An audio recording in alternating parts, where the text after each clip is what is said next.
আপোনালোকক স্বাগতম জনাইছোঁ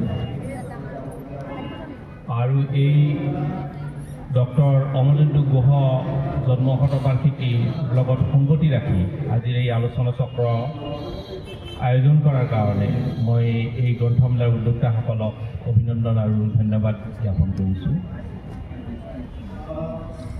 আপোনালোকে ইতিহাস চৰ্চা বা সেই ইতিহাস চৰ্চাত অমলেন্দু গুহৰ দৰে পণ্ডিতৰ ভূমিকা কি আছিল এই বিষয়ে জানিবৰ কাৰণে ইয়াত সমবেত হৈছে আৰু মই যদিও ইতিহাসৰ এজন সাধাৰণ ছাত্ৰ মই একাডেমিচিয়ান নহয় গতিকে আপোনালোকৰ কৌতূহল বা আপোনালোকৰ জ্ঞান স্পৃহা কি ধৰণে মই পূৰণ কৰিম মই নাজানো কিন্তু ইতিহাসৰ এজন আগ্ৰহী ছাত্ৰ হিচাপে মই ইয়াত অংশগ্ৰহণ কৰাটো মই যুগুত বুলি ভাবিছোঁ আৰু অমলেন্দু গুহৰ বিষয়ে সামগ্ৰিকভাৱে আপোনালোকে কিছু কথা হয়তো জানে কাৰণ শতবৰ্ষ এতিয়া পালিত হৈছে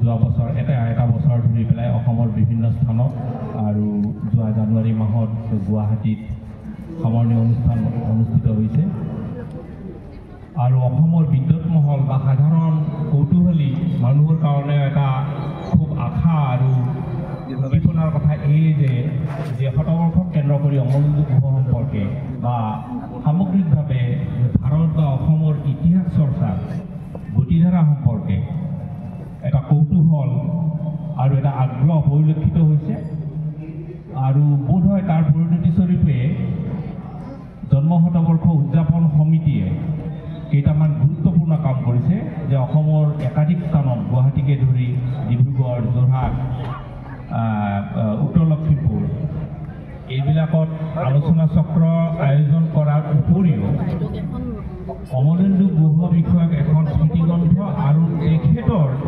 ইংৰাজী অসংকলিত কিছুমান ৰচনা কিতাপ আকাৰে প্ৰকাশ কৰা হৈছে আৰু এখন উদযাপন সমিতি আৰু ভৱানী বুকছে প্ৰকাশ কৰিছে আপোনালোকে বোধহয় জানে চেমিনেল ৰাইটিংছ বুলি এই কিতাপখনত অমলেন্দু গুহৰ কিছুমান আপুৰুগীয়া আৰু কিছুমান অতি গুৰুত্বপূৰ্ণ আৰু যাৰ বিষয়বস্তু ঘাইকৈ ভাৰতৰ জাতীয়তাবাদ সম্পৰ্কীয় আৰু অসমৰ মধ্যযুগৰ অসমৰ আৰু প্ৰাক উপনিৱেশিক অসমীয়া সমাজ আৰু মই ভাবোঁ যে অসমৰ ইতিহাস চৰ্চাৰ ক্ষেত্ৰত এই ৰচনাখিনি অত্যন্ত গুৰুত্বপূৰ্ণ।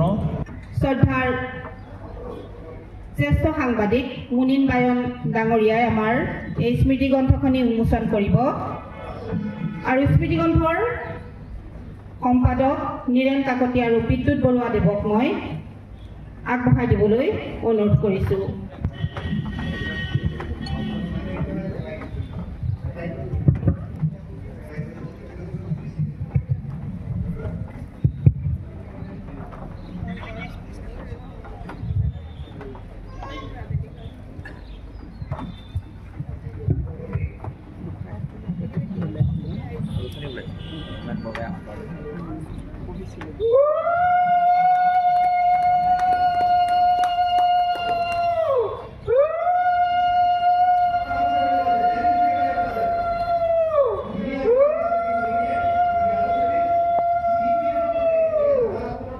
হাত চাপে বজাই দিয়ক সকলোৱে।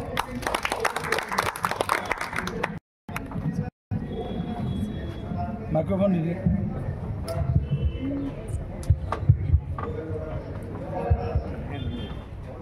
আমাৰ উন্মোচক ডাঙৰীয়াক একাষাৰ ক'বৰ বাবে আমি অনুৰোধ কৰিছোঁ। লোকায়ত আপোনালোকৰ হাতত নপৰিলেও বোধহয় দেখিছে স্মৃতিগ্ৰন্থ বোকাখাত গ্ৰন্থমেলা 2025 সম্পাদক নীৰেণ কাকতি আৰু ডক্টৰ বিদ্যুৎ বৰুৱা। খুবেই ভাল লাগিছে আৰু মই সূচী পৃষ্ঠাটোত চকু ফুৰাই মই অনুমান কৰিছোঁ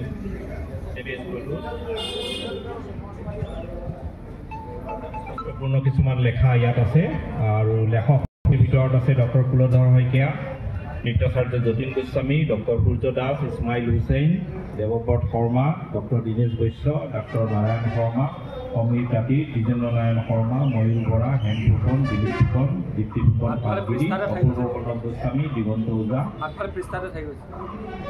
কুলীন কলিতা। আৰু এটা পৃষ্ঠা আগফালে আছে নহয়, মই লেখকসূচীৰ কথা কৈছোঁ। লেখকসূচী আৰু এটা আছে আচলতে আছে, চবে আছে।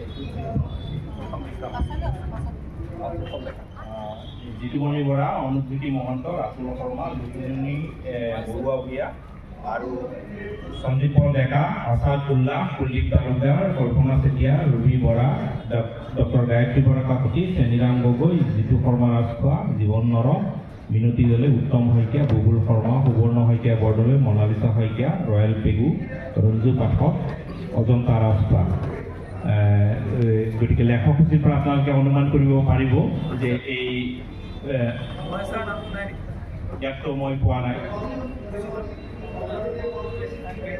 নাই পোৱা।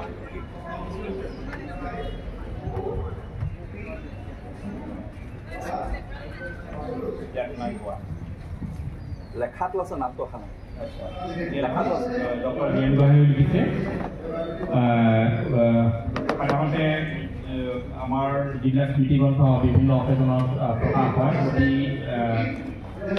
পুৰা ধৰণৰ হয়, কিন্তু কিতাপখন এই স্মৃতিগ্ৰন্থখন হাতত লৈ মোৰ ধাৰণা হৈছে যথেষ্ট শ্ৰম আৰু প্ৰয়াস জড়িত হৈ আছে এই স্মৃতিগ্ৰন্থখন উলিওৱাৰ ক্ষেত্ৰত। আৰু ইয়ে বোকাখাত গ্ৰন্থমেলাৰ গুৰুত্ব যথেষ্ট বঢ়াই তুলিব বুলি মই আশা কৰিছোঁ। আৰু ইয়াকে কৈ ইয়াত বীৰেণ গোহাঁইৰ যিটো লেখা আছে, মই উত্তৰ আধুনিকতাৰ জ্বৰ আৰু কৰ্পতি বুলি তেওঁৰ এই লেখাটো প্ৰথমতেই এখন নিৰ্দিষ্ট হৈছে। হয়, আৰু মই এটা কথা উল্লেখ কৰিম, এই স্মৃতিগ্ৰন্থত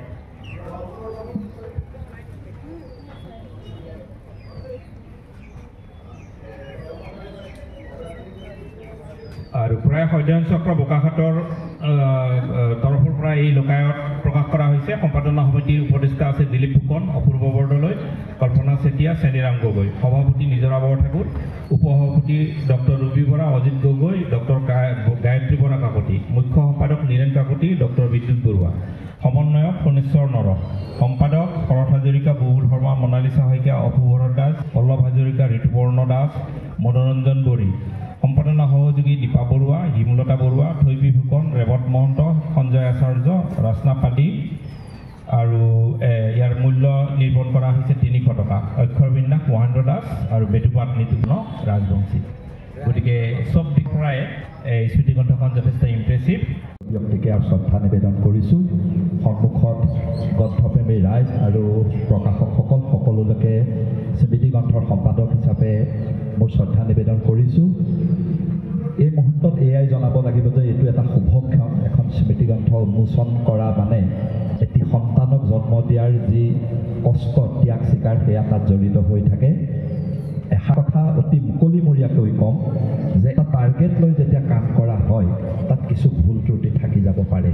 গতিকে স্মৃতিগ্ৰন্থখন এটা নিৰ্দিষ্ট সময়ৰ ভিতৰত এটা টাৰ্গেট লৈ আমি দিনে ৰাতিয়ে কষ্ট কৰি টোপনি ক্ষতি কৰি প্ৰেছত বহি বহি কৰিবলগীয়া হৈছে। গতিকে তাৰ বাবে বানান শুদ্ধিকে আদি কৰি বিভিন্ন ধৰণৰ কাৰিকৰীগত অসুবিধা থাকি যাব পাৰে।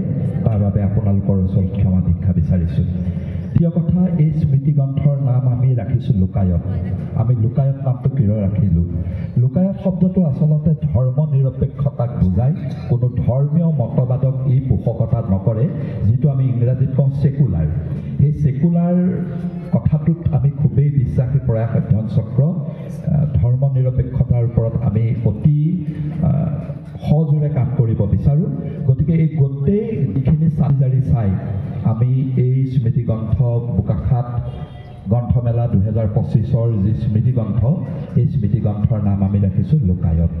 আৰু লোকায়ত আজিৰ এই অনুষ্ঠানৰ পিছতে ৰাইজৰ বাবে, গ্ৰন্থপ্ৰেমী দৰ্শকৰ বাবে মুকলি কৰি দিয়া হৈছে। আমি ইয়াৰ পৰাই জনাব বিচাৰিছোঁ যে আজিৰ দিনটোত যদি লোকায়ত আপোনালোকে সংগ্ৰহ কৰে আমি 200 টকা দিব পাৰিম।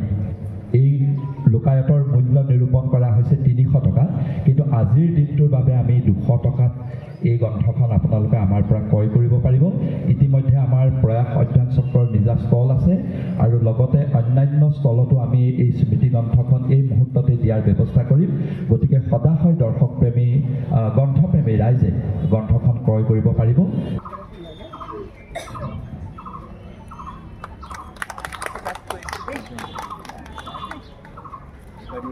আমি কৃতজ্ঞ বাইদেউ আমাৰ বাবে আচলতে এক আদৰ্শ।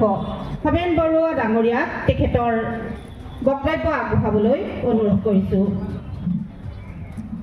মোৰ পৰিচয় কৰাই দিছে ইতিহাসবিদ ভৱেন বৰুৱা বুলি। আচলতে মই ইতিহাসবিদ নহয়, মই ইতিহাসৰ ছাত্ৰ, এজন সাধাৰণ ছাত্ৰ। ইতিহাসৰ বুলিলে ইতিহাসৰ সংজ্ঞাটোৱে বিৰাট ভাল হয়। আজিও কোৱা হৈছে ডক্টৰ অংকলেন্দ্ৰ যুৱ ডক্টৰ আন্তঃবাৰ্ষিকী বক্তৃতা অনুষ্ঠান, ইতিহাস সম্পৰ্কে বক্তৃতা অনুষ্ঠান বুলি। আচলতে আজি আৰু এটা অনুষ্ঠান আছিলে, যিটো অনুষ্ঠান আমি মিছ কৰিছোঁ। দেওপাহাৰৰ ওপৰত এখন কিতাপ আজি উদ্বোধন কৰাৰ কথাও আছিলে আমাৰ, কিন্তু আমাৰ ইয়াত প্ৰকাশকসকলে পঠিয়াই দিয়াৰ এটা কাৰিকৰী নাটনিৰ কাৰণে আজি সময়মতে এতিয়ালৈকে উপস্থিত হ'ব নোৱাৰিলে। এই কথাখিনি এইকাৰণে ক'লোঁ যে ইতিহাসৰ, মই এতিয়া প্ৰথমতে ক'লোঁ, ইতিহাসৰ বিস্তৃতি বৃহৎ। আপোনাৰ ইতিহাস বুলি ক'লে আপোনাৰ ৰাজনৈতিক ইতিহাস হ'ব পাৰে, সামাজিক ইতিহাস হ'ব পাৰে, ধৰ্মীয় ইতিহাস হ'ব পাৰে, আপোনাৰ পুৰাতাত্ত্বিক ইতিহাস হ'ব পাৰে, বুৰঞ্জীমূলক সকলো যিকোনো ঘটনা হ'ব পাৰে। গতিকে ইতিহাস বুলি ক'লে, ইতিহাসবিদ বুলি ক'লে আচলতে আপুনি এটা বিশাল কৰ্মক্ষেত্ৰ সামৰি লয়। সেই হিচাপে ইতিহাসৰ এজন আমি সাধাৰণ ছাত্ৰহে, ইতিহাসবিদ নহয় আমি। আচলতে আমি ইতিহাসবিদ বুলি ক'লে যি ধৰণে বুজি পাওঁ যে ইতিহাসৰ ওপৰত বিৰাট জনা বুজা মানুহ, বিভিন্ন দিশ তেওঁ খৰচী মাৰি ক'ব পাৰে, এই ধৰণৰ নহয়।